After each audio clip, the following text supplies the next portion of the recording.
Bem, amanhã é o Dia Nacional de Combate ao Abuso Sexual de Crianças e Adolescentes e, olha, são muitos os casos. Só para você ter uma noção, aqui na Grande Vitória, por mês, são registradas pelo menos aí 30 vítimas de abusadores, cerca de um caso por dia. Os dados são da Polícia Civil. Segundo o órgão, os abusos geralmente são cometidos por pessoas de confiança da criança, pessoas próximas.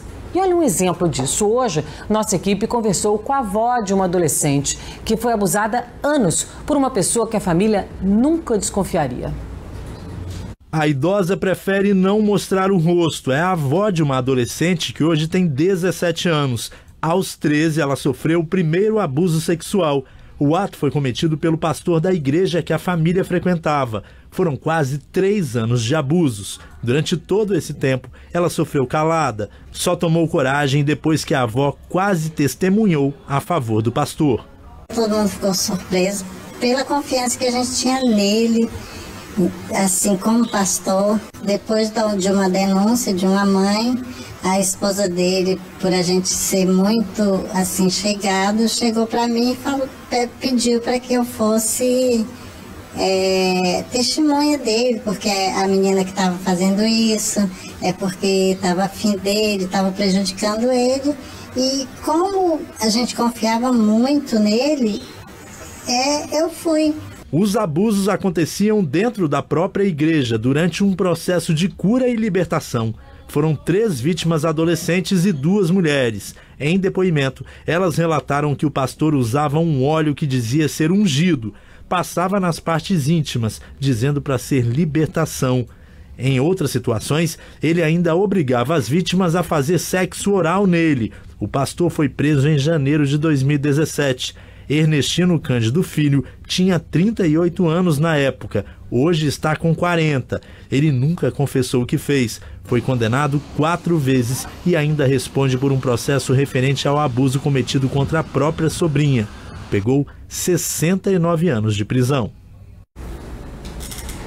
Uma adolescente e outras vítimas aí desse pastor que pegou 69 anos de prisão e ainda pode aumentar essa pena porque tem mais um caso ainda que está em aberto. Agora, são tantos outros exemplos, crianças e jovens que sofrem abusos sexuais.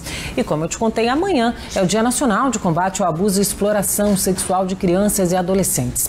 Para bater um papo aqui com a gente, fazer um alerta, estou recebendo no estúdio o coordenador da Infância e Juventude da Defensoria Pública, Dr. Hugo Fernandes, e também o especialista em crimes virtuais, Eduardo Pinheiro. Boa tarde.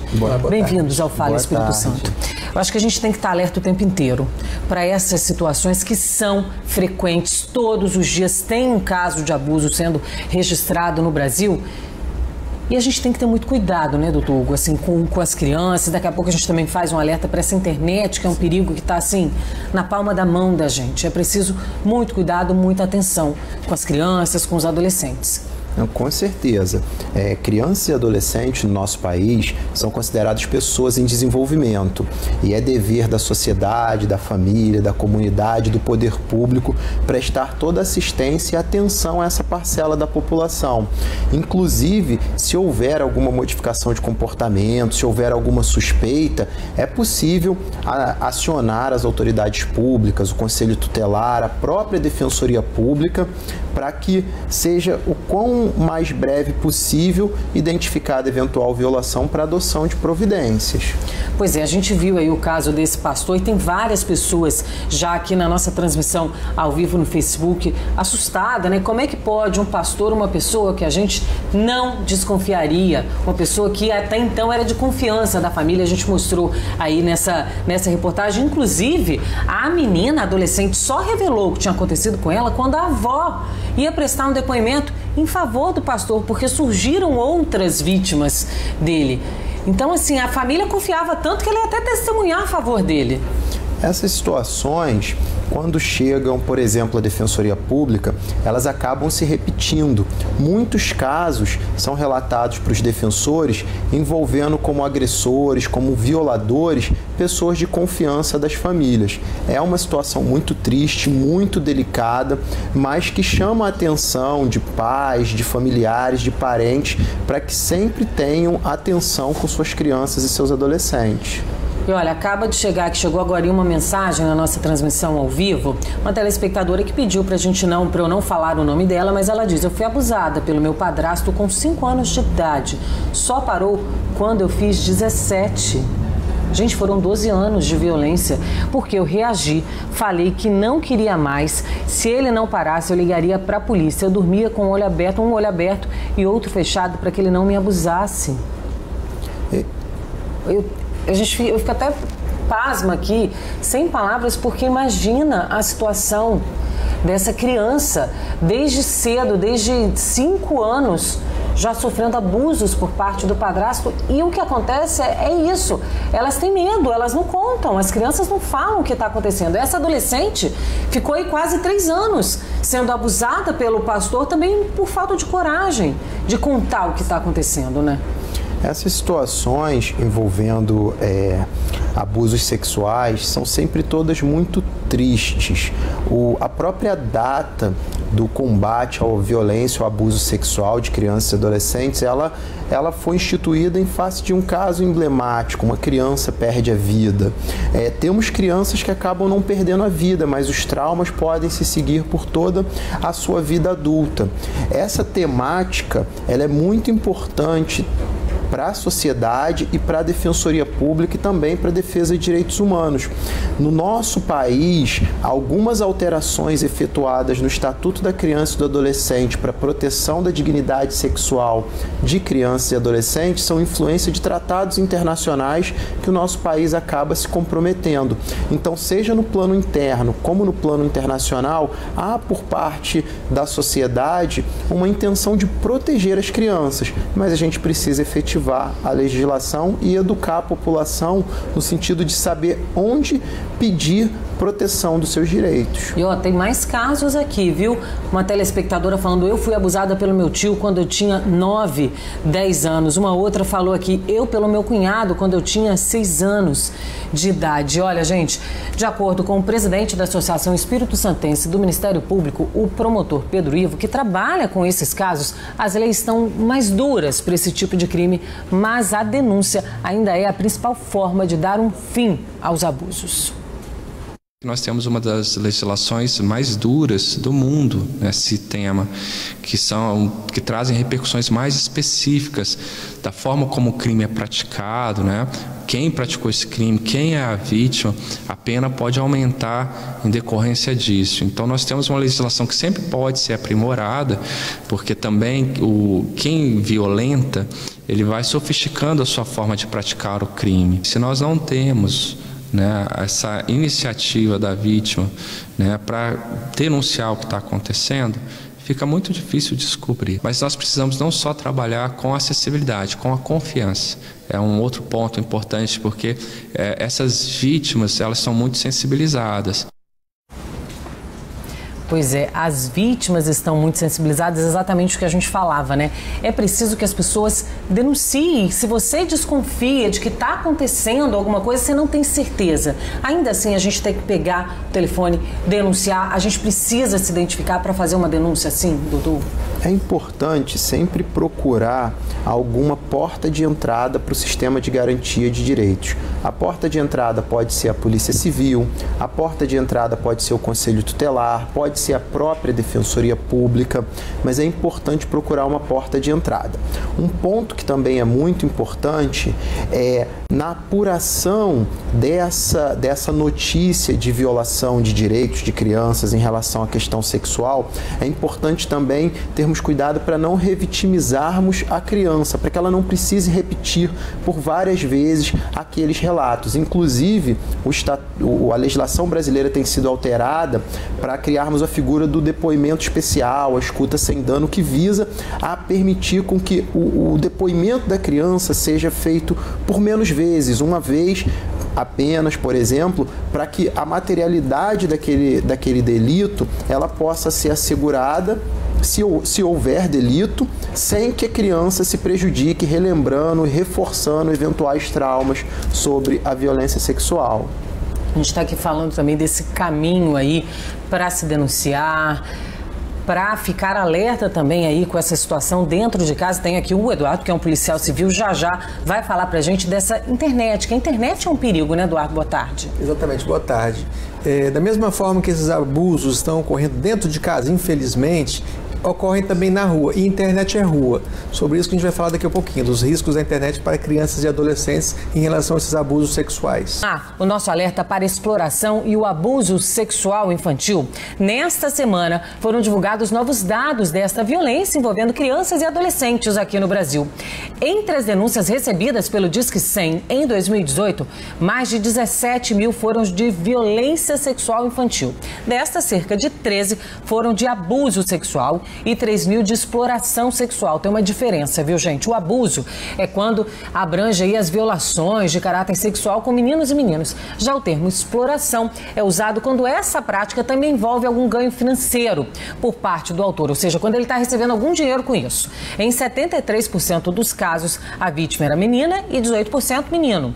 Os dados foram divulgados nesta semana pelo Ministério da Mulher, da Família e dos Direitos Humanos e chamam muito a nossa atenção para o problema. Amanhã, já te falei que é o dia realmente de alerta, da gente discutir o assunto, mas é preciso estarmos ligados o tempo inteiro. E a gente sabe que a internet é um mundo onde isso acontece muito. Eu estou aqui com o Eduardo, que é especialista em crimes virtuais. Tem que ter muito cuidado, porque a pedofilia está na internet. Tem sim. Infelizmente, esses criminosos estão migrando para a internet para estar selecionando, identificando e abordando essas crianças e esses adolescentes. Então, da mesma forma que um pai não deve deixar um filho menor de idade solto nas ruas, também não pode deixar um filho muito à vontade no ambiente digital, porque a internet é rua. Ou seja, o pai precisa estar acompanhando o que os filhos estão fazendo no ambiente digital, com quem estão conversando e qual o conteúdo que eles estão tendo acesso, que também isso aí é muito perigoso. Geralmente esses criminosos, esses pedófilos, eles praticam essa metodologia de 4 fases, são 4 fases. A primeira é a fase da análise, eles vão estudar aquelas crianças, aquela adolescente, geralmente nas redes sociais, para conhecer o que elas gostam, quais as preferências delas. A segunda fase seria a abordagem, quando eles fazem o convite para ser amigos, e a criança, infelizmente, por má informação, acaba se adicionando. A terceira é a fase de envolvimento, vai envolvendo essas crianças com o que eles gostam e acaba conseguindo o que eles querem, que a princípio são vídeos e fotos. E a última fase é a execução, que é conseguir até mesmo atrair essa criança para um lugar que ele marcar. Então, quer dizer, isso além do abuso sexual pode terminar até num crime mais grave. Então, os pais precisam estar atentos, acompanhando o que os filhos estão fazendo no ambiente digital e também sempre estar atentos à questão da idade indicativa. Certos aplicativos não são indicados para crianças pequenas. Por exemplo, o WhatsApp é proibido para menores de 13 anos. E tem muita criança de 10, 11, 9 anos acessando esses aplicativos, e também mesma coisa com o Facebook e outras redes sociais. E olha, o pessoal de casa deve lembrar, recentemente a polícia decretou prisão para um homem em Vila Velha que é suspeito de ficar pedindo xixi, urina, para adolescentes e pré-adolescentes na cidade. Ele mandava mensagem por uma rede social, perguntando: você me vende? Você me venderia o seu xixi? E ele ia abordando as meninas assim pelas redes sociais, e os pais, muitas já tinham 11 anos, 12 anos, já mais espertas, mostraram para os pais, e aí os pais entraram no jogo. Inclusive teve um dia, estava tendo um torneio de esportes na praia, as meninas viram esse suposto, agressor, abusador, e aí mostraram para os pais correram atrás, ele conseguiu fugir, logo depois a polícia também foi atrás e ele tinha sumido. Tá aí um exemplo que aconteceu esses dias. Ele exigia imagem dessas crianças fazendo xixi para comprovar que realmente era delas. Realmente era delas. Ou seja, tratava-se de um pedófilo. Que ele dizia que era para tratar problemas de saúde, Exatamente.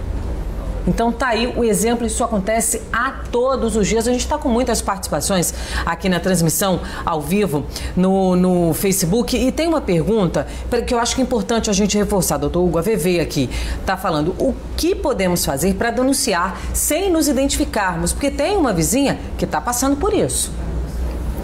É importante procurar uma porta de entrada.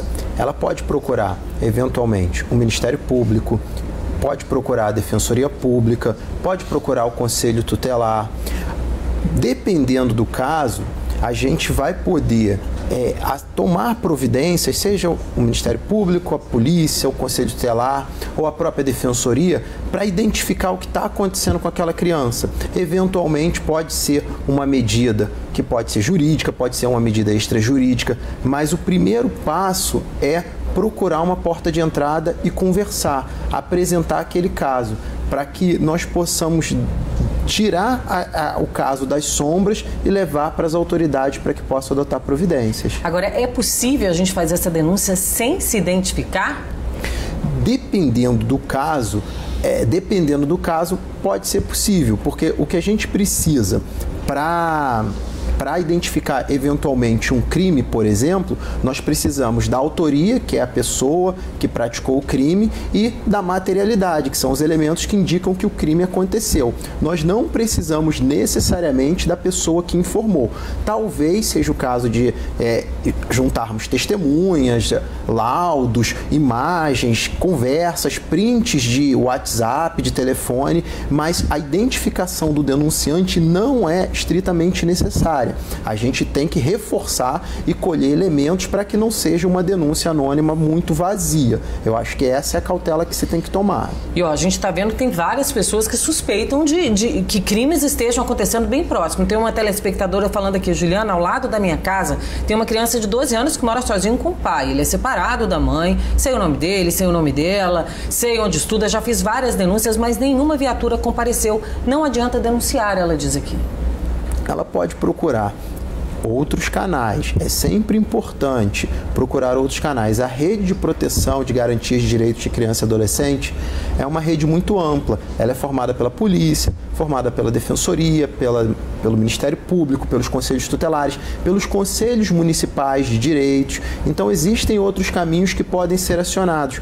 Na Defensoria Pública, quando nós estamos diante de violações de direitos humanos, de graves violações de direitos humanos, a gente tenta procurar vários caminhos, porque às vezes para um caso específico um caminho é mais eficiente, para outro caso tem outro caminho, outro órgão. É sempre importante tentar tirar o caso das sombras e dar visibilidade para proteger as crianças. E olha, sobre o caso da adolescente que foi abusada por quase 3 anos pelo pastor da igreja em que a família frequentava, olha só isso, gente, a avó dessa adolescente também contou para a nossa equipe que passou por abusos na infância. A filha dela, mãe da adolescente, também foi vítima. E ela pede que as pessoas não se calem. Vamos ouvir. Hoje eu tenho 57 anos, dos meus 12 aos 16. Eu sofri também com isso. E agora,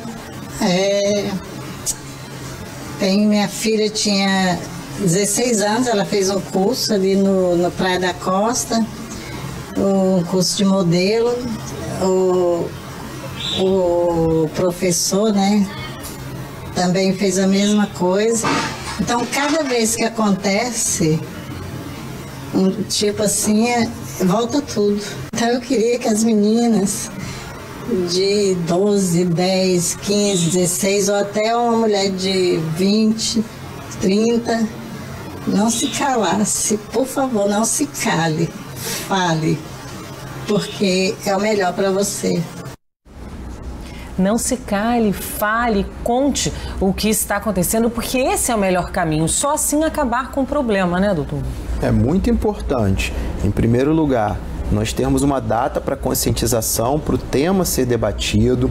É importante debater o tema para que as pessoas conheçam a rede, conheçam os órgãos, e é importante que as pessoas procurem a rede, trazendo as informações, as notícias para os órgãos, para os conselhos. É possível que se adotem providências, que se formulem políticas públicas. Isso é muito importante. Na Defensoria Pública, hoje nós temos o Núcleo da Infância e Juventude, que ele recebe essas informações. Temos os núcleos de atendimento da Defensoria nos principais municípios do estado, nas grandes cidades, pelo menos.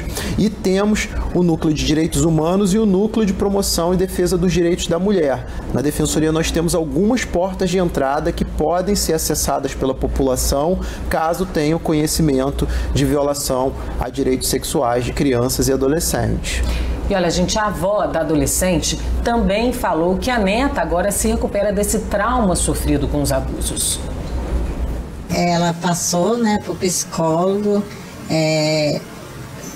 na igreja, assim, muito tratamento também, de conversa, de tudo, mas ela sempre é muito retratada, ela é muito quieta, ela ficou muito triste, entendeu? Ela não é aquela menina alegre, tudo.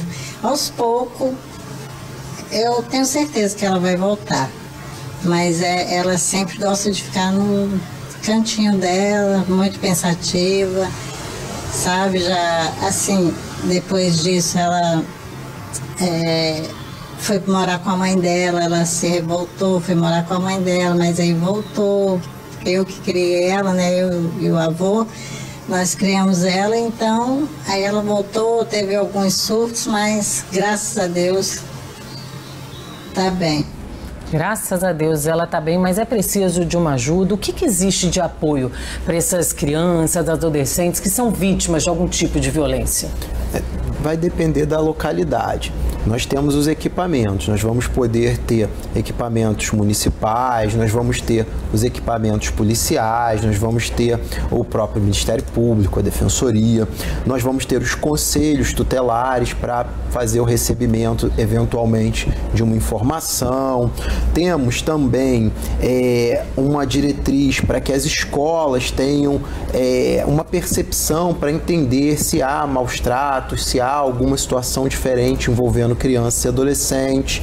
Temos os conselhos de direitos, Conselho Estadual, Conselho Municipal de Direitos, mas isso depende da estrutura de cada município. Mas equipamentos existem. Independentemente dos municípios, nós vamos ter pelo menos os equipamentos estaduais disponíveis para a população, ao menos, pedir informações. É sempre importante que, na dúvida, vá a um equipamento, a um órgão público, peça informações acerca da rede do seu município. Bom, a gente está com muitas participações aqui pela transmissão ao vivo. Felipe Gonçalves falando, no meu ponto de vista, podia-se investir nos psicopedagogos, treinar para que eles consigam detectar os casos de abuso, porque a maior parte do tempo as crianças passam na escola. Acho que pode ajudar muito. Isso é uma coisa, acho que o senhor, como também atuante nessa área, existe uma mudança de comportamento, né? Tanto ali no dia a dia, dentro de casa, a criança muda, sim, o adolescente muda. Sim, os pais precisam estar atentos nessas mudanças de atitudes, de comportamento e intensificar a vigilância. O pai, a mãe não pode deixar o filho à vontade na internet, criar um menor abandonado digital, que os riscos deles serem vítimas desses criminosos aumenta cada vez mais. Complementando aqui a fala do Dr. Hugo, a Polícia Civil também tem um projeto preventivo para estar atuando nas escolas, um projeto chamado Internet Segura para Crianças e Adolescentes, que vai até as escolas para orientar quanto aos riscos, né, de pedófilos, de outros crimes aí envolvendo criança e adolescente no ambiente digital.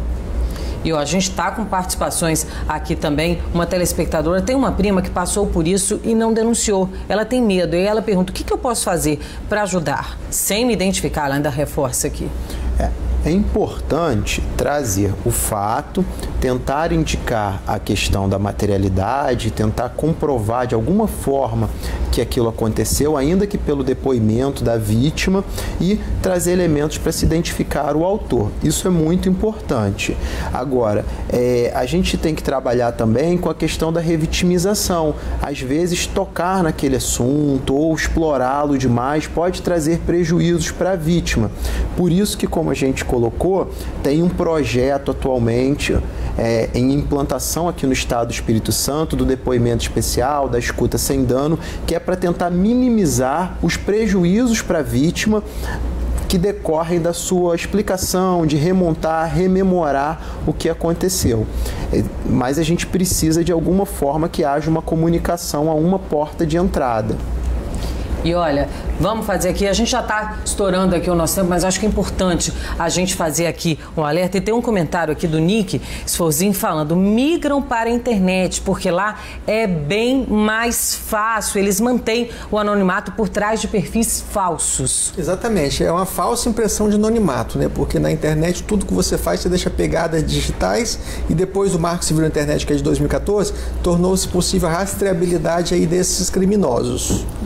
Basta ter a denúncia para que a polícia investigue e chegue até esses elementos que praticam esses crimes graves, né, condenáveis pelo ambiente digital. Olha, eu queria agradecer muito a presença de vocês aqui. Obrigada pelo bate-papo. Eu estou vendo a quantidade de pessoas que vão mandando comentários, pessoas que viveram isso, que sofreram e sofrem ainda muitas vezes. A gente tem aqui vários depoimentos. Eu agradeço a participação de todos e acho que é a melhor coisa que a gente pode falar aqui.